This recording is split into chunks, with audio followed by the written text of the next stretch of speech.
ಬನ್ನಿ, ಟೈಮ್ ಆಯಿತು. ಈ ತಂಪೊತ್ತಿನಲ್ಲಿ ಟೈಮ್ ಬಗ್ಗೆ ಯಾಕ್ರಿ ಮಾತಾಡ್ತೀರಾ? ಈ ಟೈಮ್ ಅಂದರೆ ಪಕ್ಕಾ 420. ಈ ಟೈಮ್ ಇರೋದೇ ಕೈ ಕೊಡಕ್ರಿ.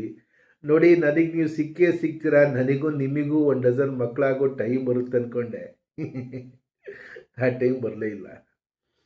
ನೀವು ನನ್ನ ಟೈಟಾಗಿ ತಪ್ಕೊಂಡು 1.5 ಲೀಟ್ರು ಕಣ್ಣೀರು ಸುರಿಸಿ ನಿಮ್ಮ ಕೈಯಲ್ಲಿ ಬಿಟ್ಟು ಬೇರೆ ಯಾರ ಕೈಯಲ್ಲೂ ತಾಳಿ ಕಟ್ಟಿಸ್ಕೊಳ್ಳಲ್ಲ. ನನಗೆ ನೀವೇ ಕರೆಕ್ಟು ಅಂತ ಗೊಳಾಡ್ಕೊಂಡು ಅಳೋ ಟೈಮ್ ಬರುತ್ತೆ ಅಂದ್ಕೊಂಡೆ. ಆ ಟೈಮ್ ಬರಲೇ ಇಲ್ಲ. ನನಗೆ ಗೊತ್ತಾಗೋಯ್ತು ರೀ, ನೀವು ನನಗೆ ಸಿಗಲ್ಲ ಅಂತ. ಯಾಕಂತಂದ್ರೆ ನನ್ನ ಟೈಮೇ ಖರಾಬಾಗಿದೆ ರೀ. ಟೈಮ್ ಸರಿ ಇಲ್ಲದಾಗ ಮನುಷ್ಯ ತಲೆ ಕೆರ್ಕೊಂಡು ತಲೆಯಲ್ಲಿ ಗಾಯ ಆಗಿ, ಗಾಯ ಕ್ಯಾನ್ಸರ್ ಆಗಿ ಡಾಕ್ಟರ್ ತಲೆನೇ ತೆಗಿಬೇಕು ಅಂತಾರೆ.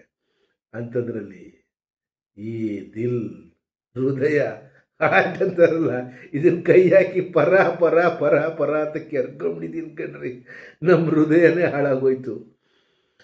ನಿಮ್ಮ ನೆನಪು, ಬಿಕ್ನಾಸಿ ಮಳೆ, ನಿಮ್ಮ ನಗು, ನಿಮ್ಮ ಕೂದಲು, ನಿಮ್ಮ ಗೆಜ್ಜೆ ಸದ್ದು, ನಿಮ್ಮ ಬ್ಯೂಟಿ, ನಿಮ್ಮ ವಾಯ್ಸು, ಆ ವಾಚು, ರಾಸ್ಕಲ್ ದೇವದಾಸ್ ಗಡ್ಡೆ ಸದ್ದು ಎಲ್ಲ ಮಿಕ್ಸ್ ಆಗಿ ನನ್ನ ಇಡೀ ಲೈಫಲ್ಲಿ ರಿಪೇರಿ ಮಾಡೋಕ್ಕಾಗದೆ ಅಷ್ಟು ದೊಡ್ಡ ಗಾಯ ಆಗ್ಬಿಟ್ಟಿದ್ದಾರೆ ಈ ದರಿದ್ರ ಆಟಲ್ಲಿ.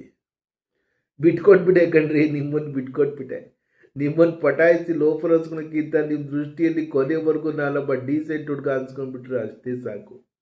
ಆದರೆ ಒಂದು ತಿಳ್ಕೊಬೇಕು, 2 ಕಿವಿಯಲ್ಲಿ ಕೇಳಿಸ್ಕೊಳ್ರಿ, ಮಳೆಗಳಿಗೆ ಕೇಳಿಸಲ್ಲ ರೀ. ನಾನೇ ಬರಲ್ಲ ಹೇಳ. ನೀವು ಯಾರನ್ನು ಬೇಕಾದ್ರೂ ಇಷ್ಟಪಡಿ, ನನ್ನಷ್ಟು ನಿಮ್ಮನ್ನು ಇಷ್ಟಪಡೋರು ಈ ಭೂಮಿ ಮೇಲೆ ಯಾರೂ ಸಿಗಲ್ಲ. ನಾನು ನಿಮ್ಮನ್ನು ಅಷ್ಟು ಇಷ್ಟಪಡ್ತೀನಿ.